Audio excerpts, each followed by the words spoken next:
GST, he had said, and I quote,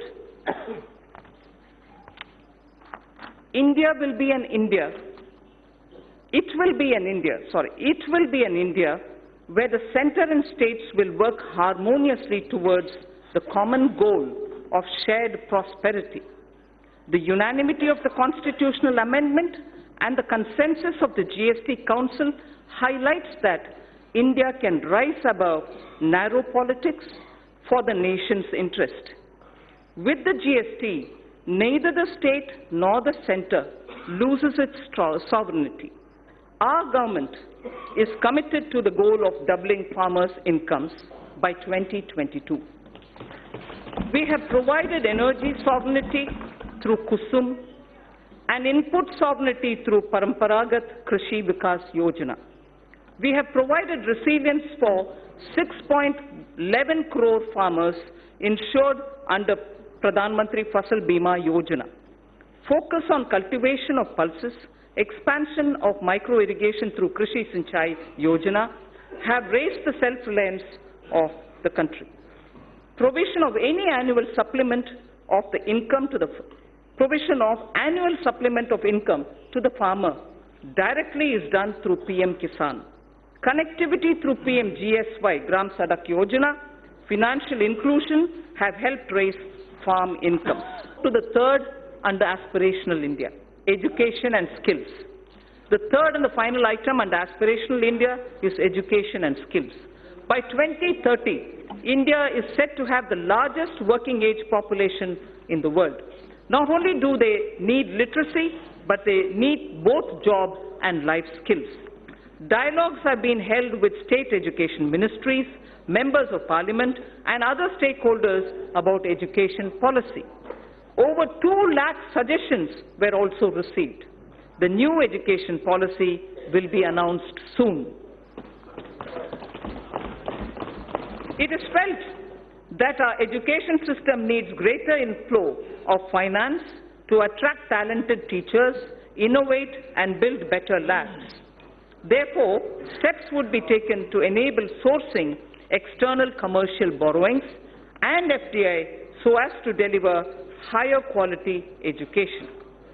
Students in general stream, as opposed to those in services or technology stream, sciences and technology stream, need their employment opportunities improved. A national police university and a national forensic science university are being proposed in the domain of policing science, forensic science, and cyber forensics.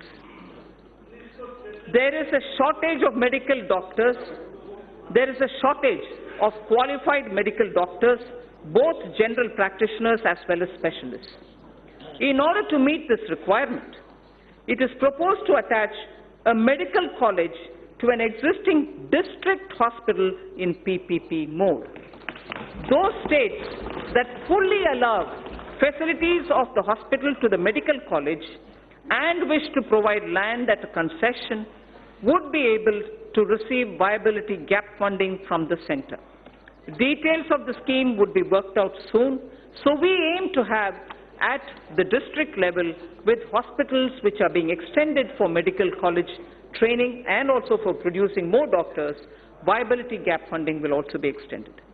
So the National Board of Examination imparts PG medical qualification, diploma and fellow of National Board, DNB and FNB.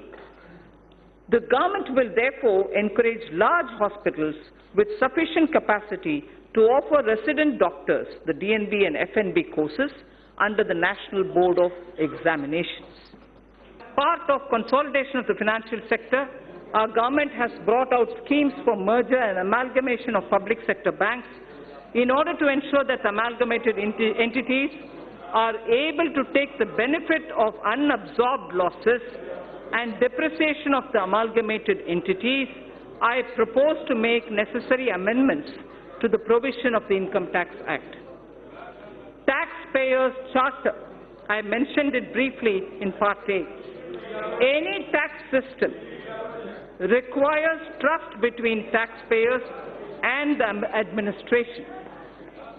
This will be possible only when taxpayers' rights are clearly enumerated.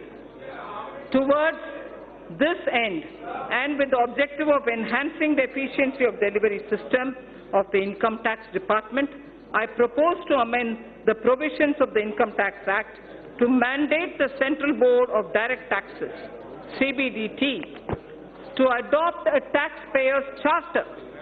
The details of the contents of the charter will be notified soon. This year, I propose to bring a scheme similar to the indirect tax Sabka Vishwas scheme for reducing the litigation even in the direct taxes. Under the proposed Vivad se Vishwas scheme, a taxpayer would be required